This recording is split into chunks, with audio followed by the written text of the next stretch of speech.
Hello' everyone, এইটো ভিডিঅ'ত আমি ডিভিজন পদ্ধতিৰে কেনেকৈ ৰুট অভাৰ ওলাব পাৰি, স্কুৱেৰ ৰুট ওলাব পাৰি সেইটোৰ বিষয়ে ডিছকাছ কৰিম।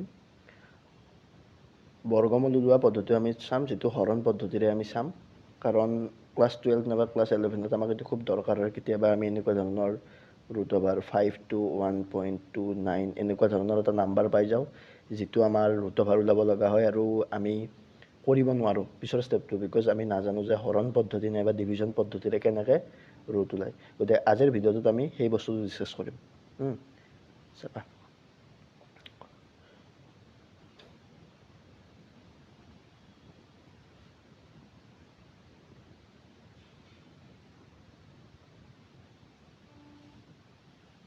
তো আমি এটা যিকোনো সংখ্যা লওঁ 1.2.345 ইয়াৰ আমি ৰুট অভাৰ ওলাব লাগে। আৰু আমি মেথড কি ইউজ কৰিম? ডিভিজন মেথড, অৰ্থাৎ হৰণ পদ্ধতি। হৰণ কৰি পেলাই কেনেকৈ কৰিব পাৰি সেইটো চাম। তো এইটো হৈছে আমাৰ নাম্বাৰ, গতিকে আমি ইয়াক লিখি ল'ম। নাম্বাৰটো কি? 12.345। অ'কে, চ' আমি কি কৰোঁ? 12.345। অ'কে, চ' ডিভিজন পদ্ধতিত কি হয়, ডেচিমেলৰ পৰা আমি কি কৰোঁ, নাম্বাৰবিলাকক দুটা দুটা ভাগত ভাগ কৰি লওঁ। এতিয়া যদি মই মানে ক'ব খুজিছোঁ যে এইটো এটা নাম্বাৰ, গতিকে ডেচিমেল আছে, এইটো ডেচিমেল তাৰ দশমিকৰ পিছত এইটো এটা সংখ্যা ডাবল ডাবলত আমি পেয়াৰত ল'ম। ইয়াতে এটা আছে, এটাই থাকক, আৰু এইফালে আমি পেয়াৰত এনেকৈ আগুৱাই যাই থাকিম। ঠিক আছে, দশমিকৰ দুয়োফালে আমি দুটা দুটাকৈ আমি নিজে নিজে ভগাই ল'ম। দশমিকৰ এইফালে ইয়াত আছে 12, আৰু এইফালে দশমিকৰ পিছফালে প্ৰথমতে 34 আছে, তাৰপিছত 5 আছে, ছিংগল 5 আছে। গতিকে আমি দুটা দুটাকৈ ভগাই লৈছোঁ ফাৰ্ষ্ট। ঠিক আছে, এতিয়া চাবা, এতিয়া কি কৰিম, এনেকৈ তোমালোকে মাৰ্ক কৰি ল'ব পাৰা প্ৰথমতে। এতিয়া চাবা, প্ৰথমতে আমি 12টোৰ অলপ অবজাৰ্ভ কৰিম। প্ৰথম দুটা নাম্বাৰ হৈছে আমাৰ 12 ন, প্ৰথম দুটা নাম্বাৰ আমাৰ 12, মানে 12। গতিকে ইয়াৰ ওচৰৰ স্কুৱেৰ নাম্বাৰ কি? ইয়াতকৈ সৰু, সেইটো হৈছে 9 ন। 9 হ'লে আমি কি কৰিম? ইয়াতে 3 টাইমছ দিব পাৰিম, আৰু ইয়াতে যি দিম ওপৰতো আমি 3 দিম, মানে 3ৰে মাল্টিপ্লাই কৰিলে 9 পাম। বুজি পাইছা? গতিকে তুমি 9 দিব লাগিব ইয়াৰ ওচৰৰ স্কুৱেৰ নাম্বাৰটো। ঠিক আছে, আশা কৰোঁ বুজিব পাৰিছা। তাৰপিছত আমি কি কৰিম? এতিয়া ৰিমেইন কি হ'ব? 12ৰ পৰা 9 গ'লে, এতিয়া 12ৰ পৰা 9 যদি যায়, তেতিয়াহ'লে কি থাকিব? 3 থাকিব নে নাই?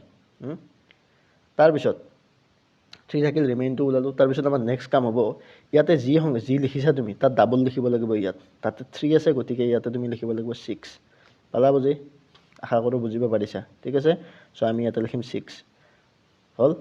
তাৰপিছত ইয়াতে ডেচিমেল আছে, ডেচিমেলটো আমি দি দিম ইয়াতে।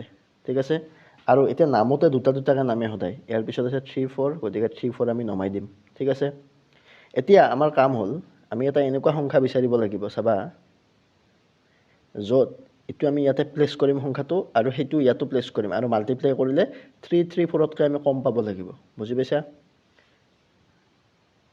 পাইছানে? মানে আমি এনেকুৱা সংখ্যা এটা প্লেচ কৰিম ইয়াতে, যাতে এই গোটেই সংখ্যাটোক, আৰু ইয়াতে যি প্লেচ কৰিম এইখিনি জেগাত, তাতে সেইটো বস্তুৱে প্লেচ কৰিম আৰু মাল্টিপ্লাই কৰাৰ পিছত ইয়াতকৈ অলপ কম পাম, ইয়াৰ ওচৰা পাম। বুজি পাইছা? চ' আমি সেইটো ভাবিব লাগিব, কি দিব লাগিব চাবা।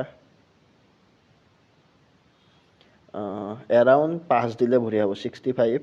চ' ইয়াত দিলে ইয়াতো 5 দিব লাগিব। চ' 65 5 যা কিমান হ'ব তোমালোকে চাই লোৱা।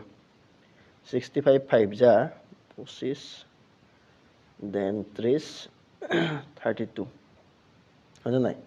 32 হ'ব। গতিকে এতিয়া কি হ'ব? এতিয়া আকৌ তোমালোকৰ কাম হ'ব, ৰিমাইণ্ডাৰটো ওলাব লাগে। ৰিমাইণ্ডাৰ ওলালে ইয়াতে আহিব 9, বিকজ 34ৰ পৰা 25 গ'লে 9। তাৰপিছত নেক্সট কাম কি? ইয়াতে যি আছে তাত ডাবল লিখিব লাগিব এগেইন। বুজি পাইছা? ক'ত লিখিব লাগিব? ইয়াতে লিখিব লাগিব। ওপৰত কি আছে? ওপৰত আছে আমাৰ 35, দেখিছা?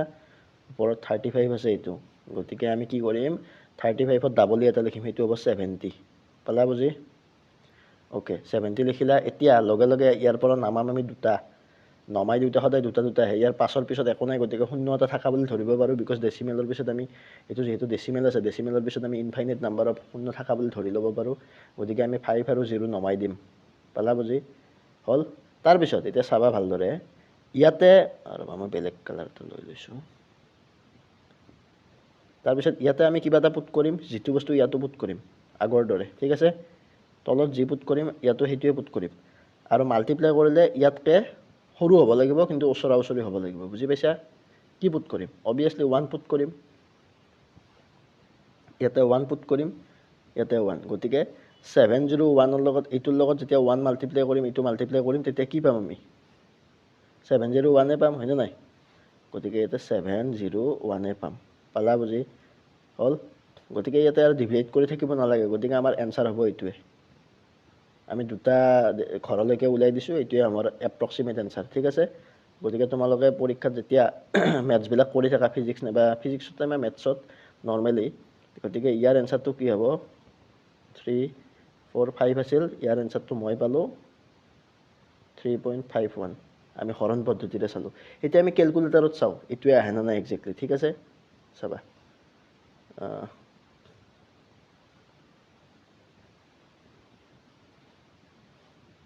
√1.345 কি পালো 3.51 পাইছো নে গতিকে আমি কারেক্ট আমাৰ এনসাৰটো কাৰেক্ট আহিছে বুজি পাইছা আৰু দুটা ডেসিমেল পইণ্টলৈকে ওলালে হৈ যায় এবিলাকত ফিজিক্স নাইবা কেমিষ্ট্ৰিত ঠিক আছে আশা কৰো তোমালোকে বুজিব পাৰিছা এইটো বস্তু হাই সেকেন্ডাৰী লেভেলত খুব দৰকাৰ হয় গতিকে এইটো বস্তু তোমালোকে ভাল কৰি শিকি লবা ঠিক আছে ওকে